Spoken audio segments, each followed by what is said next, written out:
Mikä se data-alusta on ja miksi se on niin tärkeä juttu? Data-alusta on oikeastaan sellainen jonkinlainen palvelu, joka me voidaan ottaa käyttöön, joka sitten tarjoaa erinäisiä kyvykkyyksiä ja toiminnallisuuksia siihen datan käsittelyyn. Tyypillisesti se sisältää keinoja, millä me voidaan tallentaa dataa, prosessoida dataa, analysoida. Saattaa olla myös jotain, nykypäivänä aika useinkin itse asiassa on jonkinlaisia tekoälykyvykkyyksiä sekä koneoppimispuolelta että ehkä myös tämmöisistä LLM:ien hyödyntämisestä myöskin ihan yhtä lailla.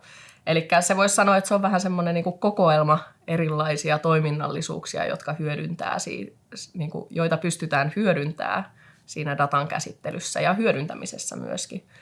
Eli hyvin tärkeää on myös se, että se alusta auttaa siihen, että me saadaan dataa tuotua yhtenäiseen paikkaan ja sitten ne lopputuotteet tai ne iteraatiot siitä datasta on semmoisia, mitä muut sit pystyy helposti hyödyntämään, koska ne on siellä saatavilla. Minkälaisista projekteista tämmöisissä data-alustaprojekteissa yleensä puhutaan?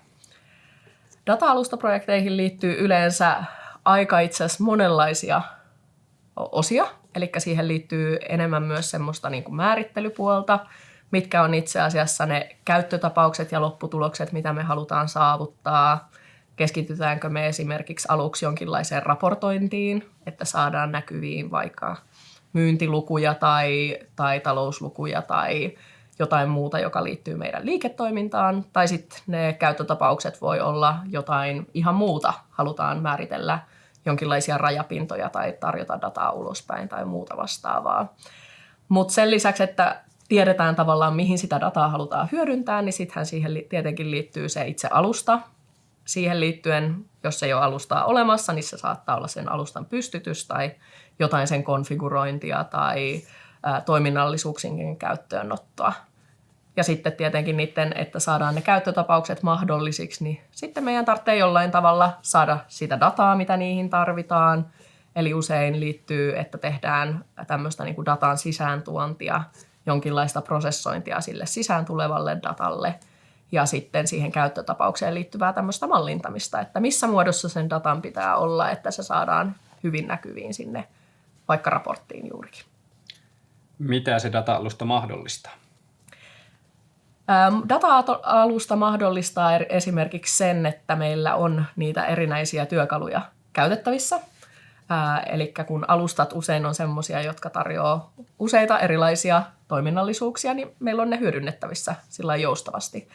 Sitten se tarkoittaa sitä, että me saadaan se data keskitettyyn paikkaan saataville.